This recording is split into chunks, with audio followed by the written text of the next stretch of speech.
So they knew that the world that they had always understood up to this point, those people that were alive at the time, was about to go bye-bye. But that world prior to it had a temple, right? Currently, well, the book of Hebrews being written, there's a temple, and in that temple there is a holy place, right? A set-apart place. So what was the point of entering into the set-apart place? Okay, the set-apart place is where you made offerings. The set-apart place where you made sacrifices. Set-apart place is where the priest went into, when you talk about the Holy of Holies, because it talks about the high priest in verse 21, that the high priest then went into the Holy of Holies, which is where there was communication with the Almighty. And what's being said here is that we now, through Yeshua, have access to that in a different way than what they had then, okay? That we have access. When you're keeping commandments, which are mechanical things, there's a lot more than just mechanical, mindless things to it. In other words, when you're gonna eat properly, you're gonna have to look at ingredients. So it takes a little bit more effort. There's a character there to make the effort to read ingredients. To make the effort, if you don't know something, to call a company up and ask how they came about with that ingredient. Because there are certain ingredients that could be just fine or not, depending on what the source was. So the character is being tested in those things. You keep Shabbat, you're certainly gonna have some issues. You may have an employer that's gonna test you on that, a family member is gonna test you on that. So all of these things in doing the mechanics transform you into Yeshua based on how you do the mechanics. If you're just gonna do them mechanically and not with any strength of desire to do it well and to do it right and to do it with your utmost, well, then you're just not going to gain anything out of it. This came up the other day where we talked about respecting or disrespecting and, someone saying, well, you're a child, you don't know anything. I think Taylor was bringing that up, right? This idea of someone saying those things. Look, you are children. You're growing into adulthood. I always tell the teenagers you're weird. Because you're not a kid, but you're not an adult. You're weird, okay? It's a strange thing to be. I used to talk to the teenagers every feast, and I'd always start it off saying, I get it, you guys are weird, okay? Because you're in a weird place. You don't want to be an adult, but you do. But you don't want to be a kid, but you do. Depends on the moment, okay? And so it's a strange place to be. But you don't know what you don't know. That's why we would call you a child. So we don't mean to be insulting, but you don't know yet what you don't know.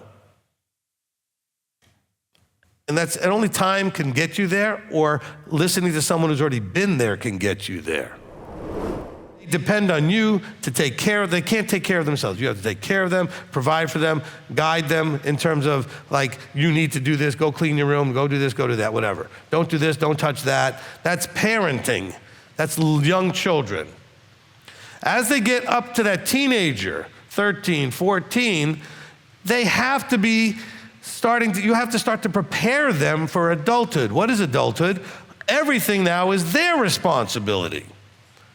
You can't go from everything being yours to everything being theirs without a transition. It's not gonna go well, okay? So over time, you must give them more and more responsibility to make choices and own the consequences of their choices.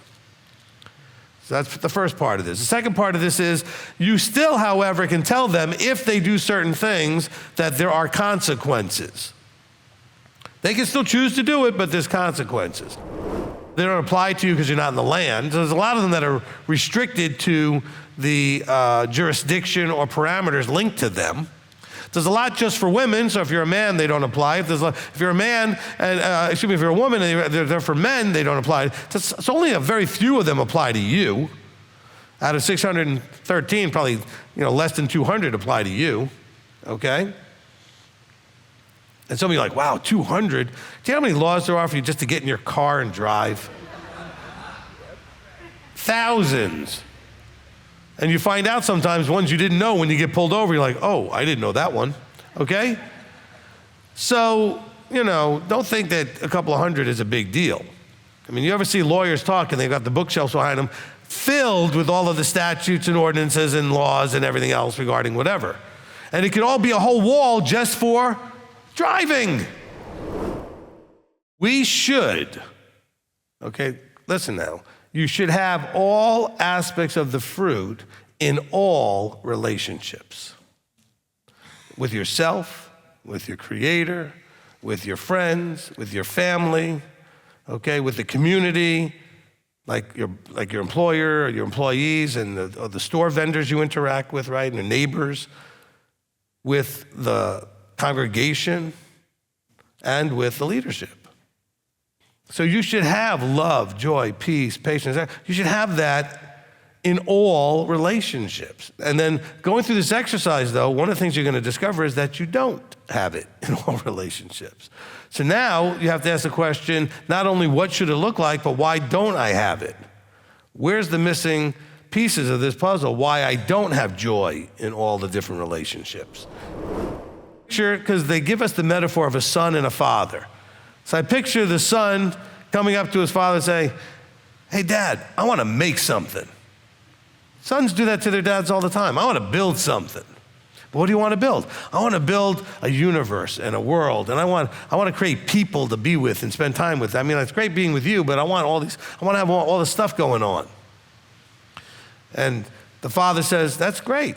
I'll help you do that. But bear in mind that in order for it to be what you ultimately want it to be, where we can spend forever with them, etc., they're going to have a finite life.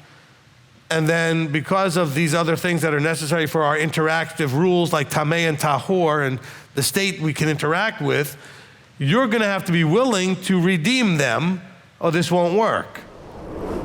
Laws of nida, the laws of tameh and tahor, tameh being unclean, tahor being clean, are very specifically a status that would have you be either allowed or not allowed to be in the temple. Okay, to do things temple related, okay? Now, it'd be like if, you live in Nebraska. Let's say there was a law that is in Tennessee, okay, but doesn't exist in Nebraska, all right? So if I do this thing in Tennessee, I'd get in trouble. I go and do it in Nebraska, it's fine. So jurisdiction matters, right? There are certain laws that only relate to you being in the land. There's other laws that require a cohesive nation with a judicial system. These laws are related to the interaction with the Almighty, with His presence. Somebody who's struggling, okay, and still trying and struggling and still trying, and let's say that they're still in that struggle trying place where they're just not getting there, and then they die. And now they're going to end up in that judgment at some point. I believe they're still going to be given possibly that opportunity in the millennium to actually finish the journey.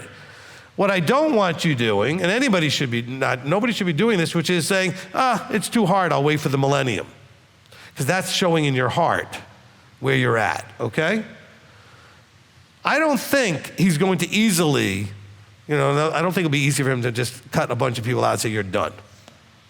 He's going to give everybody that full chance as long as he believes that you're exhibiting something that looks like you're going to get there eventually, right? Okay? Yeah. And so the point is, never quit, keep going forward, keep trying, keep trying, keep trying.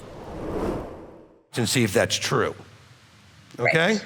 I could be an employee saying that I'm completely submitted to my supervisor, or my supervisor says he's completely submitted to his supervisor, and I can watch and see if that's true, okay? So if someone actually is in a structure and aligned in it and submitted to it, then the trust should go all the way to the top of the structure if everybody is in their position like they're supposed to be. So you should see my submission to Yeshua, okay? Right.